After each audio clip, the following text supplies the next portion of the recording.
1600 খুনের জন্য 1600 মামলা, প্রত্যেকটা হত্যাকাণ্ড ওই তো প্রত্যেকটা হত্যাকাণ্ডের জন্য মামলা।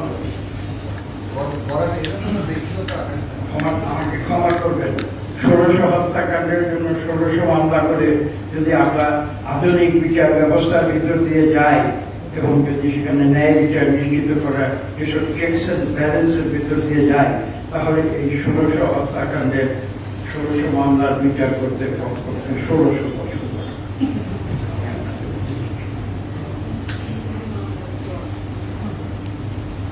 একটা সাধারণ অপরাধের জন্য আমরা সিআরপিসি ব্যবহার করি।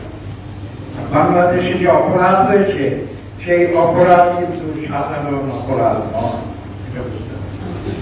এই অসাধারণ অপরাধের জন্য আমি আইনজ্ঞ নই, আমি ব্যারিস্টারি করিনি, কিন্তু আমি এখানে আরেকজন ব্যারিস্টার ছিলেন আরো যারা আছেন তাদের উদ্দেশ্য করি, এখানে সাধারণ আইন দিয়ে এই অসাধারণ অপরাধের বিচার করা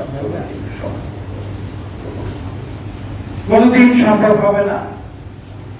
কাজে এই পরিস্থিতিতে আমি আমি আমি খুব সহজ করে বলে দিচ্ছি, এই 1600 হত্যার জন্য একটি মামলা যথেষ্ট, যেখানে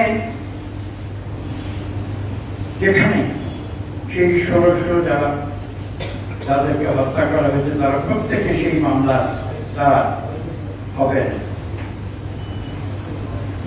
যারা যাদের উপরে অন্যায় করা হয়েছে তারা হবেন বাদী এবং তারা হবেন বাদী। যেহেতু তারা নিহত হয়েছেন, শহীদ হয়েছেন, তারা তো বাদী হতে পারবেন না, সরকার বাদী।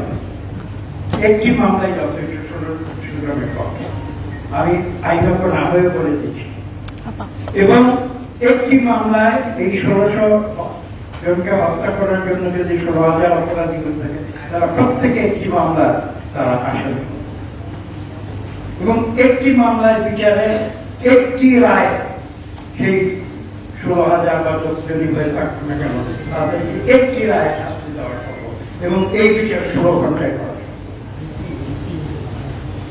এবং যদি কোনো সাহসী সরকার থাকে, কিছু মনে করবেন না, সব সাহসী যদি কোনো সরকার থাকে যারা সত্যে বিশ্বাস করে, যারা ন্যায় বিশ্বাস করে, যারা আইনের শাসনে বিশ্বাস করে, যারা মানবাধিকারে বিশ্বাস করে, তারাই বিচার করতে 16 ঘন্টার বেশি লাগতে পারে।